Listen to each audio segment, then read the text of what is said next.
Johnny decided early on that he was going to object to absolutely everything the prosecution did.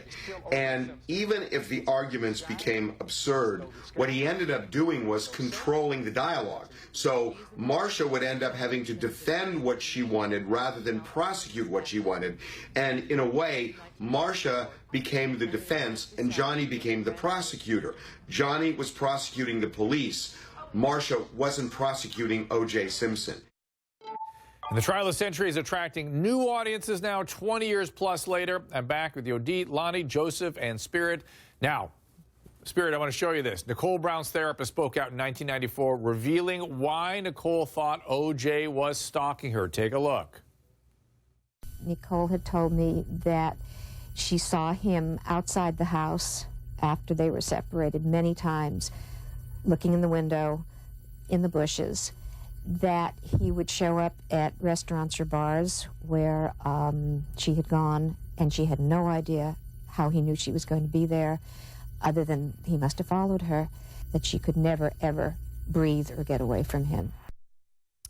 So, Spirit, on one hand, we have a story of domestic violence, which, you know, ends as it does in horrible ways many times. But the other interesting thing here, this is what you call simple stalking, which is somebody who had a previous relationship with somebody who then becomes obsessed and begins stalking. Yes. And that is one of the most dangerous forms of stalking, isn't it?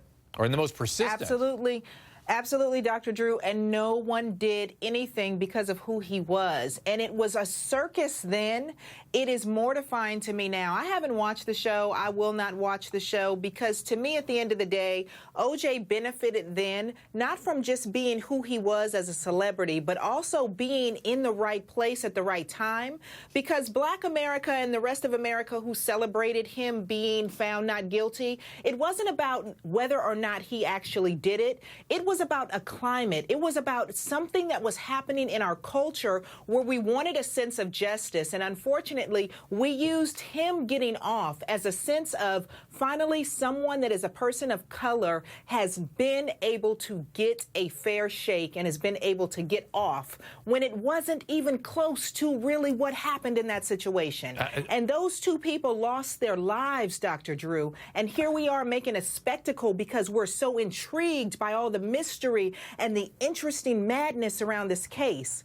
But we forget about those victims who lived in fear and who died so tragically in that situation. And I'm wondering if I'm misunderstanding the sense of the word justice when people say that. To me, justice is sort of closer to the truth, right? This seems to have displacement. Come on, Dr. Drew, and projection. Well, we should have a different word, not justice. Then it should be sort of no, because that's what people felt. It was I disagree. No, it was vicariously. I am living vicariously through this man. Here it was, a black man who was able to finally go in front of a judge and get off. I get it, but he was able to beat the system. Beating the system, yeah. Not find justice, and I think, but otherwise I agree with what she said. So the word justice is, but right, when people say justice today, are they talking about beating the system or having the system not beat them? Well, you also have to keep in mind that the state is, they're their side that has the burden of proof. They have to prove their case beyond a reasonable doubt. And so if they don't do that, then yes, a defendant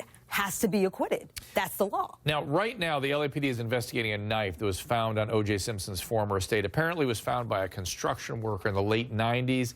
That guy handed it over to a retired LAPD officer who kept it ever since.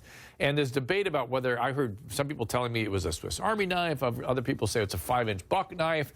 Apparently, the former medical examiner who saw the wounds said this knife that was found could have inflicted the wounds, which means it was not a Swiss Army knife because no way that could have nearly cut Nicole Brown Simpson's head off.